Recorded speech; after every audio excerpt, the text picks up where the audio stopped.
बिस्मिल्लाहिर्रहमानिर्रहीम। अस्सलाम वालेकुम नाज़रीन, मैं हूं एमएस मौजूद है एस्ट्रोलॉजर निशात भारद्वाज साहब। सर कैसे हैं आप? ठीक है, खैरियत से हैं? महादेव की कृपा है भाई। दुनिया में नई नई जंगें छिड़ गई हैं, चाइना और अमेरिका की डिजिटल वॉर जिसे आप कह सकते हैं। कैसे देखते हैं, दुनिया सारी चेंज हो रही है। मैंने तो पहले कहा था कि अब की बार जो वॉर होगा वो साइबर वॉर होगा। ऐसे कोई मिसाइलों से कोई लड़ेगा नहीं, क्योंकि मिसाइलों में खर्चा बहुत आता है। ये सस्ता है, घर बैठे बैठे सारी कंट्रियों को बर्बाद कर दो। और ये मैंने थोड़े ही दिन पहले कहा था, अभी होते हुए आप देख लो। और आगे भी ऐसे ही होगा। वो वायरस छोड़ेंगे।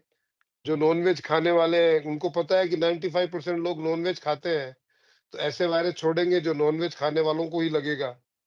और देशों की इकोनॉमी, कई देशों की इकोनॉमी क्रैश करेगी। यूरोप को तो बर्बाद ही करेंगे। अमेरिका के बारे में जो मैंने आपसे कहा था, वो आज अमेरिका में हो रहा है। आग लगी थी, अब साइबर वॉर हो गया है। आगे तूफान आने वाले हैं। वाह! तो फिर कर लो प्रोग्रेस। अभी तो ट्रंप साहब लोगों को भी निकाल रहे हैं, जो नेशनलिटी कानून है उसको भी बदल रहे हैं। जो बच्चे पैदा किए जा रहे थे उसको भी 20 फरवरी तक डेडलाइन है। उसके बाद जो बच्चे पैदा होंगे नेशनलिटी नहीं मिलेगी वहां भी, नहीं नहीं, इंडियन पाकिस्तानी भी। ये तो वहाँ की अदालत में टिकना नहीं है। ये जो फैसला उनका, ये टिकना नहीं, लेकिन बाकी के फैसले तो वो लेगा। वो इलीगल इमिग्रेंट्स को तो भगाएगा। ट्रंप अपने देश पे ही काम करेगा, क्योंकि उसके देश में ही इतने सारे हालात खराब करके रखेंगे ये डीप स्टेट वाले, कि उसको वहां से ही फुर्सत ना मिलनी है। लेकिन उसके बावजूद मार्च एंड और अप्रैल में वो ईरान का फ्रंट खोलेगा। मतलब ईरान ईरान का और फ्रंट खुलेगा। ईरान और इसराइल में वॉर होगी। मतलब आज बड़ी और पेशन और गोई कर दी है, ईरान और इसराइल में वार होगी। अब गजा की वार बंद होने के बाद ईरान की बारी आ गई है। वो बंदी इसीलिए की गई है कि पूरा कंसंट्रेशन ईरान ईरान पे लगे। और ये वॉर, साइबर वॉर, बहुत बड़ी होने वाली है। जिस तरीके से आपने लेबनान में देखा कि पेजर फट रहे हैं, मोबाइल फट रहे हैं, गैस सिलेंडर फट रहे हैं, इस तरीके की कोई वॉर छेड़ेगा इसराइल। और अचानक छेड़ेगा, पता ही नहीं चलेगा कि लोगों को कि रात को सोते सुबह तक क्या हो गया। अफरा तफरी मचेगी ईरान में। खamenei की सत्ता जाने वाली है। पब्लिक उसके अगेंस्ट होने वाली है। यूके बर्बाद होने वाला इसी साल। और ईरान के बाद में इजिप्ट अभी कहीं सीन में नहीं, आप देख लीजिएगा।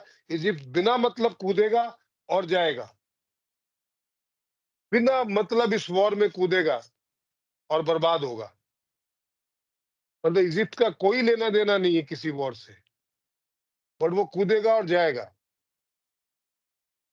तो मतलब आपने कह दिया मिडिल ईस्ट का खित्ता तमाम जंगों में जाएगा और फिर यूएसए का असला भी खूब बिकेगा। जब ईरान में जंग होगी, सऊदी और बाकी मिडिल ईस्ट वाले असला खूब खरीदेंगे यूएसए का। नहीं, बाकी तो खरीदेंगी। जो सुन्नी जमात है वो खरीदेगी पूरी। और ये साथ देने वाले भी नहीं है ईरान का, ये भी बता दूं। अकेला खड़ा दिखेगा, क्योंकि उसके जो एस्टेब्लिशमेंट थे, जो जमात उसको साथ में देने वाले जो मुल्क थे, वो तो खत्म कर दिया इसराइल ने। वो तो नहीं, बचे नहीं। अगर रशिया के साथ ईरान ने नया माहिदा किया है, एक टेक्नोलॉजी का, दूसरा अपने दफाई सिस्टम का, तो फिर रशिया इस जंग में कूदेगा? ना, रशिया अपने हथियार दे देगा, कूदेगा नहीं। कूदेगा अमेरिका भी नहीं, वो भी हथियार ही देगा इसराइल को। लेकिन साइबर वॉर जो है, उसमें क्या कर लोगे आप? ये वॉर साइबर ज्यादा होनी है। ये केमिकल वॉर ज्यादा होनी है। ईरान को समझ में ही नहीं आएगा हो क्या रहा है।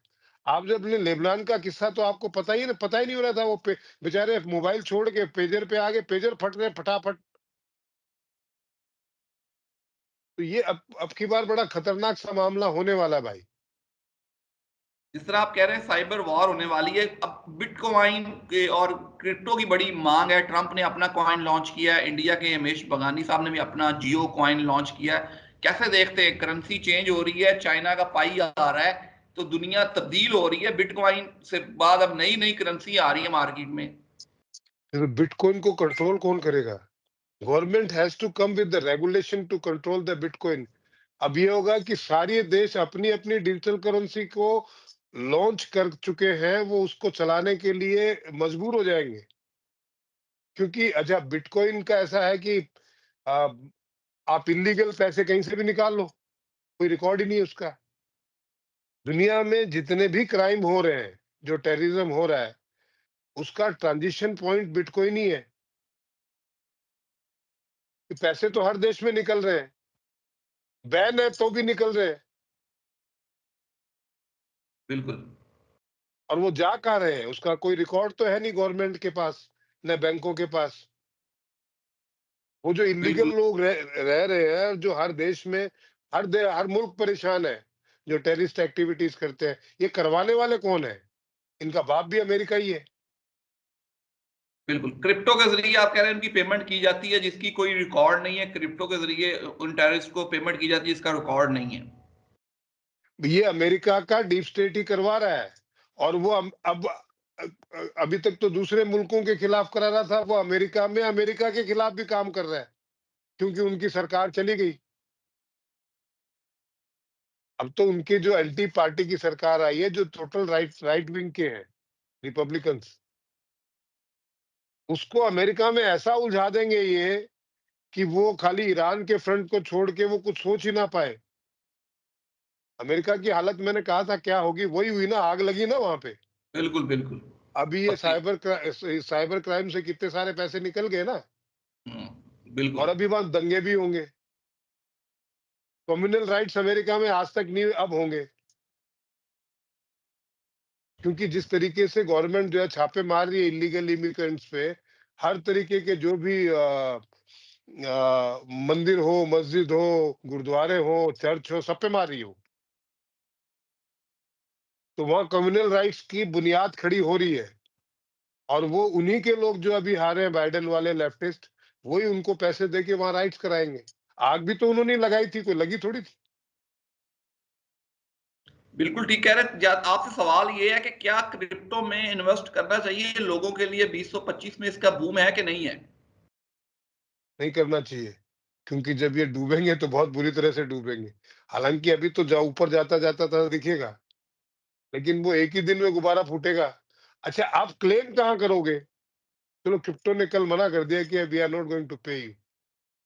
तो आपको पता है इसका मालिक कौन है? किसी को नहीं पता है। ये तो पूरा फर्जी मामला है। अभी जियो लॉन्च करा है तो ये तो पता है कि जियो का मालिक कौन है।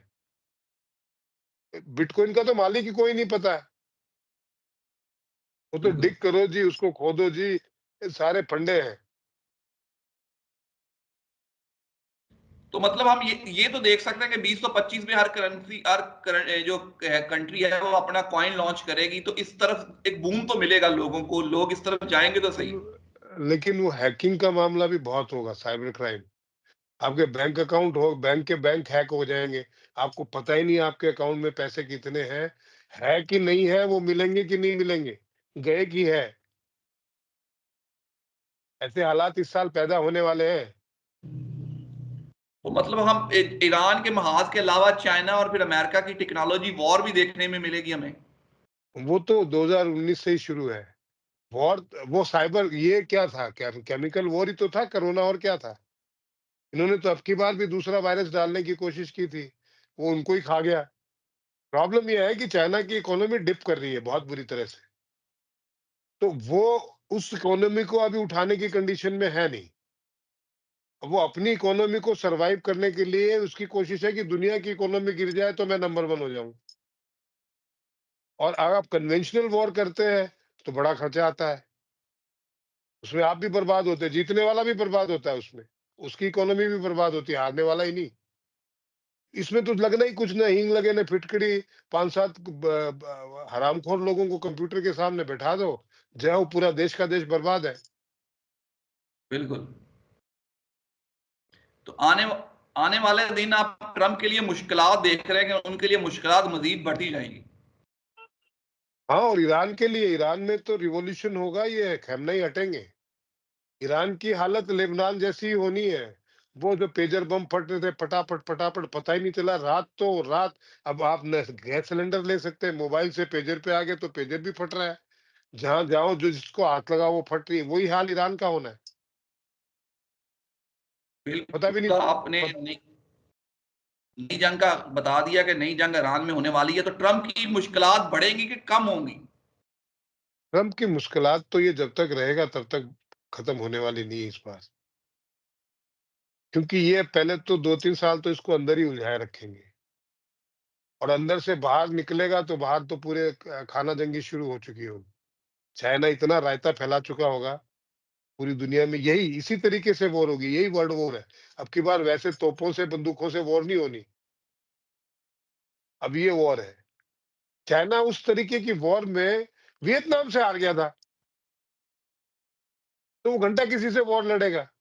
या तो बिल्कुल। पानी में लड़ सकता है, या इस तरीके की ये जो वायरस भेजने वाली, या साइबर क्राइम वाली, या स्पेस, वो कन्वेंशनल वॉर नहीं लड़ सकता। 4 दिन भी नहीं लड़ सकता, मैं आपको बता दूँ।